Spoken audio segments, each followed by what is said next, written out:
मैंने आत्मा को शरीर का एक हिस्सा नहीं कहा। मैंने कहा है कि आत्मा और शरीर दो अलग अलग चीजें हैं। जैसे तुम और तुम्हारा कवच दो अलग चीजें हैं।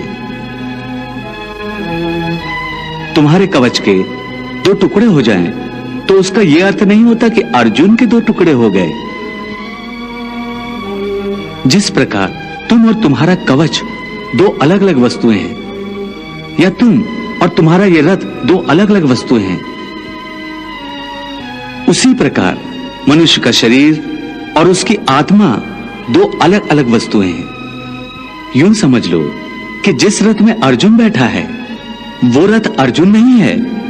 अर्जुन तो वो है जो रथ में बैठा हुआ रथी है। ये ठीक है माधव कि अर्जुन रथ नहीं है। अर्जुन मैं हूं जो रथ में बैठा हुआ है। तुम्हें रथ के टूटने का शोक नहीं होगा, परंतु अर्जुन के मरने का तो शोक होगा ही। अर्जुन, तुम्हारी बातें सुनकर मुझे तुम्हारी बुद्धि पर हंसी आ रही है।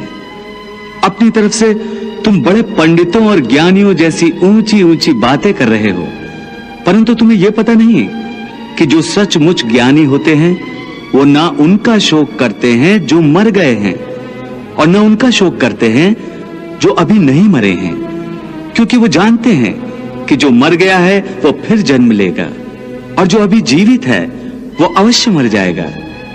मरने वाला फिर जन्म लेगा, क्योंकि केवल शरीर का नाश होता है। शरीर के अंदर जो आत्मा है वो कभी नहीं मरता।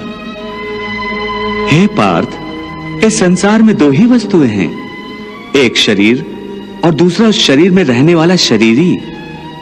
जो शरीर में रहने वाला आत्मा रूप शरीरी है वो कभी मरता नहीं, और जो शरीर है वो सदा रहता नहीं। आत्मा एक शरीर छोड़ता है और दूसरा शरीर धारण कर लेता है, बिल्कुल वैसे ही जैसे मनुष्य पुराने कपड़े उतार कर नए कपड़े धारण कर लेता है। केवल अपनी बुद्धि और अपने बल पर ही भरोसा करता है। अपने बाहुबल पर उसे अपने परमात्मा से भी अधिक विश्वास होता है।